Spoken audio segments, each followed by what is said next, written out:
Olá, seja bem-vindo ao dia 280 da nossa leitura bíblica. Meu nome é Everton Alonso e nós estamos juntos caminhando para ler a Bíblia todo em um ano.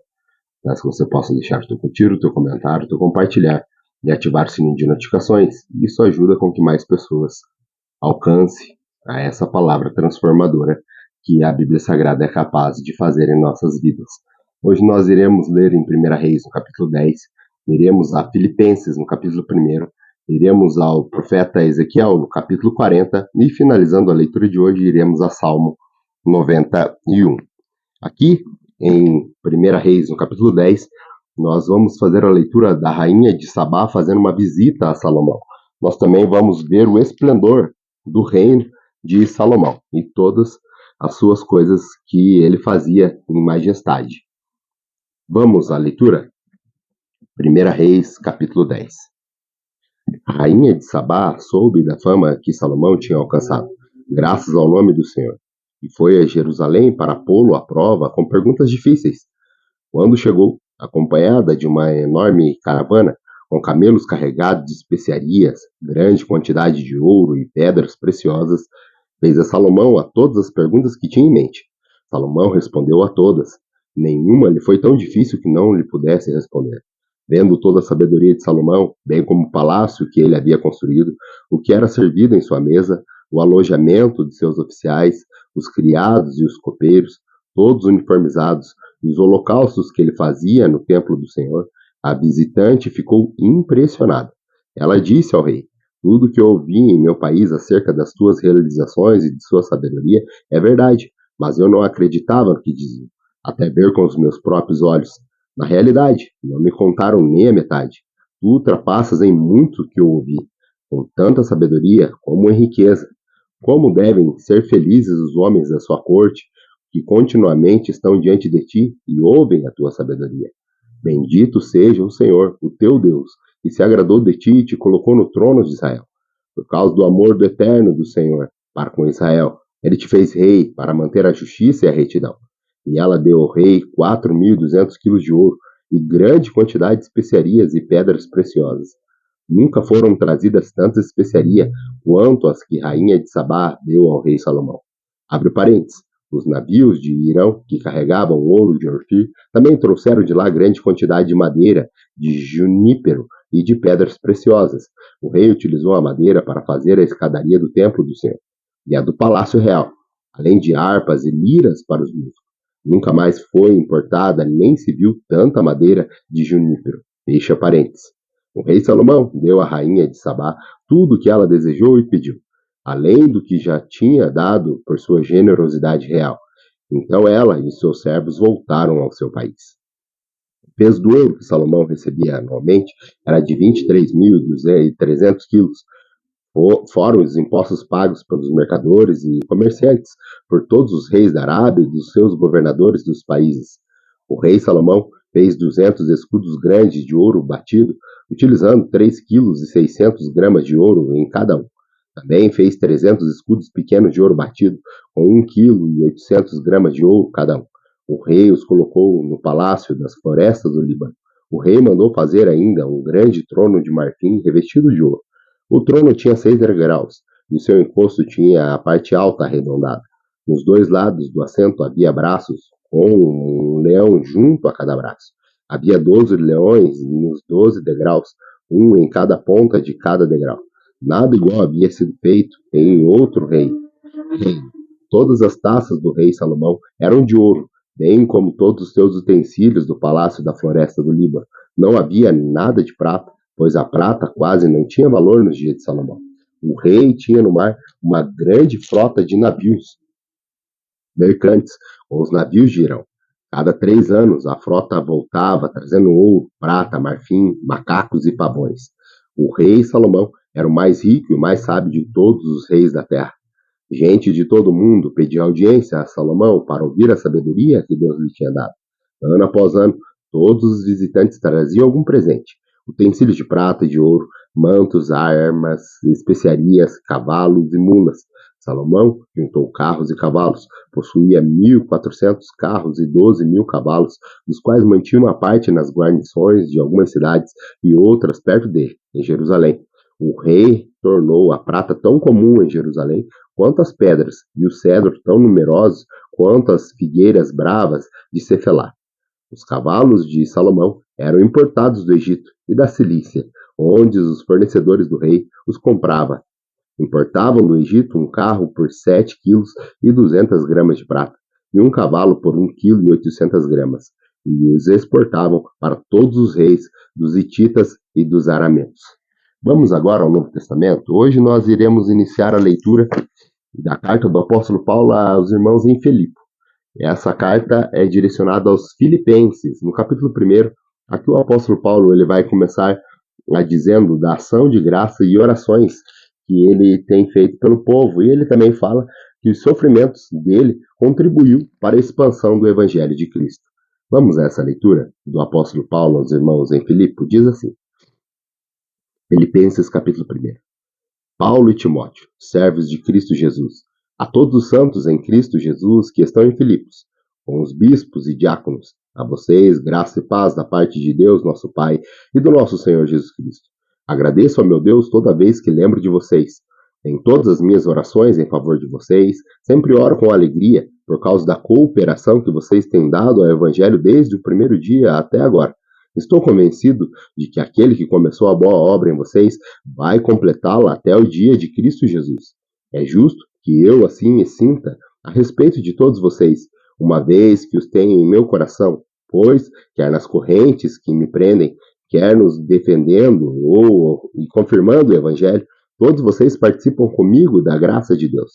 Deus é minha testemunha de que, como tenho saudade de todos vocês, uma profunda afeição em Cristo Jesus. Esta é minha oração, que o amor de vocês aumente cada vez mais em conhecimento e toda percepção, para discernirem o que é melhor, a fim de serem puros e irrepreensíveis até o dia de Cristo, cheios do fruto da justiça, fruto que vem por meio de Jesus Cristo, para a glória e louvor de Deus. Quero que saibam, irmãos, que aquilo que me aconteceu tem, ao contrário, servido para o progresso do Evangelho. Como resultado, tornou-se evidente a toda a guarda do palácio e a todos os demais que estão na prisão por causa de Cristo, e os irmãos, em sua maioria, motivados no Senhor pela minha prisão. Estou anunciando a palavra, com maior determinação e destemor. É verdade que alguns pregam Cristo por inveja e rivalidade, mas outros o fazem de boa vontade. Estes o fazem por amor, sabendo que aqui me encontro para a defesa do Evangelho. Aqueles que pregam Cristo por ambição egoísta, sem sinceridade, pensando que podem me causar sofrimento enquanto estou preso, mas que importa? O importante é de qualquer forma, seja por motivos falsos ou verdadeiros, Cristo está sendo pregado, e por isso me alegro. De fato, continuarei a alegrar-me, pois sei que o que aconteceu resultará em minha libertação, graças às orações de vocês e ao auxílio do Espírito de Jesus Cristo. Aguardo ansiosamente e espero que em nada serei envergonhado. Ao contrário, com toda a determinação de sempre, também agora Cristo será engrandecido em meu corpo, quer pela vida, quer pela morte, porque para mim o viver é Cristo e o morrer é lucro. Caso continue vivendo no corpo, terei o fruto do meu trabalho, e já não sei o que escolher. Estou pressionado dos dois lados. Desejo partir e estar com Cristo, o que é muito melhor. Contudo, é mais necessário, por causa de vocês, que eu permaneça no corpo. Convencido disso, sei que vou permanecer e continuar com todos vocês, para o seu progresso e a sua alegria na fé, a fim de que, pela minha presença, outra vez a exultação de vocês em Cristo Jesus transborde por minha causa. Não importa o que aconteça, exerçam a sua cidadania de maneira digna do Evangelho de Cristo, para que assim, quer eu vá ou os veja, quer apenas ouça a seu respeito em minha ausência, fique eu sabendo que vocês permanecem firmes em só espírito, lutando unânimes pela fé evangélica, sem, de forma alguma, deixar-se intimidar por aqueles que se opõem a vocês. Para eles, isto é um sinal de destruição, mas para vocês, de salvação, e isso da parte de Deus. Pois a vocês foi dado o privilégio de não apenas crer em Cristo, mas também de sofrer por Ele, já que estão passando pelos mesmos combates que viram enfrentar, e agora ouvem que ainda enfrentam. Vamos agora ao profeta Ezequiel. O profeta Ezequiel hoje, a nossa leitura está lá no capítulo 40. aonde o profeta Ezequiel ele ele vê a mão do Senhor e através de visões ele vê o novo templo, ele vê a porta oriental, ele vê também o pátio externo, ele vê a porta norte e ele vê a porta sul e também ele vê as portas para o pátio interno. Ele está vendo aqui totalmente o templo, né? E ele também ele tem uma visão das preparações do sacrifício e ele também a preparação do sacerdote, ele também tem uma visão geral do templo. Vamos a essa leitura dessa visão do profeta Ezequiel no capítulo 40, diz assim, Ezequiel 40. No início do 25º ano do exílio, no início do ano, no 10º dia do mês, no 14º ano, depois da queda da cidade, naquele exato dia, a mão do Senhor esteve sobre mim e me levou para lá. Em visões, Deus me levou a Israel e me pôs num monte muito alto, sobre a qual, no lado sul, havia alguns prédios que tinham a aparência de uma cidade. Ele me levou para lá e vi um homem que parecia de bronze. Ele estava em pé junto à entrada e tendo em suas mãos uma corda de linho e uma vara de medir. E ele me disse, filho do homem, fixe bem os olhos e procure ouvir bem e prestar atenção a tudo que vou mostrar a você. Pois para isso você foi trazido aqui. Conte à nação de Israel tudo que você vai ver. De um muro que cercava completamente a área do templo. O comprimento da vara de medir na mão do homem era de 6 medidas longas, cada uma com meio metro. Ele mediu o muro, que tinha 3 metros de espessura e 3 de altura. Depois ele foi para a porta que dá para o oriente, subiu seus degraus e mediu a soleira da porta, que tinha 3 metros de extensão.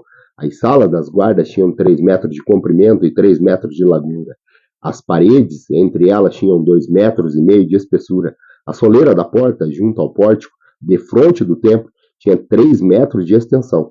Depois ele mediu o pórtico, que tinha 4 metros de extensão, e seus batentes tinham 1 metro de espessura. O pórtico estava voltado para o templo. Da porta oriental para dentro havia 3 salas de cada lado. As 3 tinham as mesmas medidas, e as faces das paredes salientes de cada lado tinham as mesmas medidas. A seguir, ele mediu a largura da porta. A entrada era de 5 metros, e seu comprimento era de 6 metros e meio.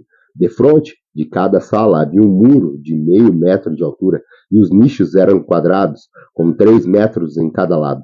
Depois ele mediu a entrada a partir do alto da parede, do fundo de uma sala até o alto da sala oposta. A distância era de 12 metros e meio, da abertura de um parapeito até a abertura do parapeito oposto, e mediu ao longo das faces das entradas salientes, por lado da parte interna da entrada, era 30 metros. A medida era até o pórtico, que dá ao pátio. A distância, desde a entrada da porta até a extremidade do seu pórtico, era de 25 metros. As salas e as paredes salientes dentro da entrada eram guarnecidas de estreitas aberturas com um parapeito ao redor, como os pórticos. As aberturas que os circundavam davam para a parte interna. As faces das paredes salientes eram decoradas com tamareiras. Depois ele me levou ao pátio externo. Ali vi alguns quartos e um piso que havia sido construído ao redor de todo o pátio. Nele havia 30 quartos ao longo de todo o piso. Eles fizeram adjacentes às laterais das entradas e de lado e de largura era igual ao comprimento. Esse piso era inferior. A seguir, ele mediu a distância da parte da entrada inferior até a parte externa do pátio interno, o que deu 50 metros, tanto do lado leste quanto do lado norte. Mediu depois o comprimento, a largura da porta que se dá ao norte e ao pátio externo. Seus compartimentos, 3 de cada lado, suas paredes salientes e seu pórtico tinham as mesmas medidas dos compartimentos da primeira entrada. Tinha 25 metros de comprimento e 12 metros e meio de largura. Suas aberturas, seu pórtico e a sua decoração com tamareiras tinham as mesmas medidas dos da porta que dava para o oriente. 7 degraus subiam até ela, e o seu pórtico ficava no lado oposto a elas. Havia uma porta que abria o pátio interno e que dava para a porta norte, como também uma que dava para a porta leste. Ele mediu uma porta e que nela ficava oposta, era 50 metros. Depois ele me levou para o lado sul e me vi uma porta que dava ao sul. Ele mediu seus batentes e seu pórtico e eles tinham as mesmas medidas das outras portas. A entrada e o pórtico tinham as aberturas estreitas ao seu redor, como as aberturas das outras. Tinham 25 metros de comprimento e 12 metros e meio de largura. 7 degraus subiam até ela, e seus pórticos ficavam do lado oposto a elas, e havia uma decoração de tamareiras nas faces das partes das paredes salientes em cada lado. O pátio interno também tinha uma porta que dava para o sul, e ele mediu desde a sua porta até a porta externa, no lado sul, era 50 metros. A seguir, ele me levou ao pátio interno pela porta sul e mediu a porta sul. Suas medidas eram iguais às outras. Suas salas, suas paredes salientes e seu pórtico tinham a mesma medida dos outros. A entrada e seu pórtico tinham aberturas ao redor. Tinham 25 metros de comprimento e 12 metros e meio de largura. Abre parênteses. Os pórticos da entrada ao redor do pátio interno tinham 12 metros e meio de largura e 2 metros e meio de extensão. Fecha parênteses. Seu pórtico dava para o pátio externo. Camareiras decoravam suas batentes e 8 degraus subiam até a porta. Depois ele me levou ao pátio interno, no lado leste, e mediu as entradas. Suas medidas eram iguais às outras. Suas salas, suas paredes salientes, o seu pórtico tinha as mesmas medidas dos outros. A entrada e seu pórtico tinham abertura ao seu redor. Tinham 25 metros de comprimento e 12 metros e meio de largura. Seu pórtico dava para o pátio externo. Camareiras decoravam as batentes em cada lado. Os 8 degraus subiam até ela. Depois ele me levou à porta norte e a mediu. Suas medidas eram iguais às outras, como também as medidas das suas salas, suas paredes salientes e seu pórtico. E tinham aberturas ao seu redor. Tinha 25 metros de comprimento e 12 metros e meio de largura. Seu pórtico dava para o pátio externo. Tamareiras decoravam os batentes e ambas as portas e os lados, e 8 degraus subiam até ela. Um quarto, com a sua entrada, ficava junto do pórtico de cada uma das entradas internas, onde os holocaustos eram lavados. No pórtico da entrada haviam 12 mesas de cada lado, em que os holocaustos, as ofertas pelo pecado e as ofertas pela culpa eram abatidos. Junto à parede externa do pórtico da entrada, perto dos degraus da porta norte, ficavam 2 mesas, e outra do lado dos degraus haviam 2 mesas. Haviam, pois, 4 mesas num lado da entrada e 4 no outro, onde os sacrifícios eram abatidos. Eram 8 mesas ao todo. Também haviam 4 mesas de pedra lavradas para os holocaustos, cada uma com 75 centímetros de comprimento de largura e 50 centímetros de altura. Nelas colocava os utensílios para o abate dos holocaustos e dos outros sacrifícios, e os ganchos das 2 pontas, cada um com 4 dedos de comprimento, estavam presos à parede, em toda a sua extensão. As mesas destinavam-se à carne das ofertas. Dentro do pátio interno havia 2 quartos ainda na primeira porta interna. Uma ficava do lado da porta norte, que dava para o sul, e outro para o lado da porta sul, que dava para o norte. E ele me disse: o quarto que dá para o sul é para os sacerdotes encarregados do templo, e o quarto que dá para o norte é para os sacerdotes encarregados do altar. São eles, os filhos de Zadok, os únicos levitas que podem aproximar-se do Senhor para ministrar diante dele. Depois ele mediu o pátio. Era quadrado, medido 50 metros de comprimento e 50 de largura. E o altar ficava em frente do templo. A seguir, ele me levou ao pórtico do templo e mediu os seus batentes.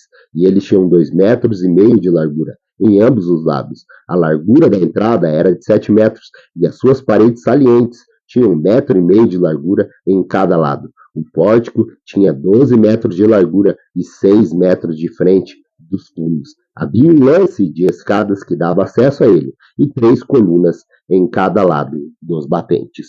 Vamos agora à nossa última leitura de hoje. A nossa última leitura de hoje está aqui num salmo muito conhecido, que é um salmo que às vezes é de cabeceira, que é o Salmo 91.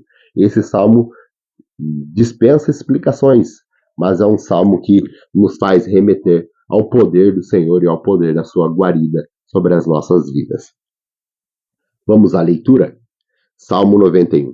Aquele que habita no abrigo do Altíssimo e descansa à sombra do Todo-Poderoso, pode dizer ao Senhor: Tu és o meu refúgio, a minha fortaleza, o meu Deus em quem confio.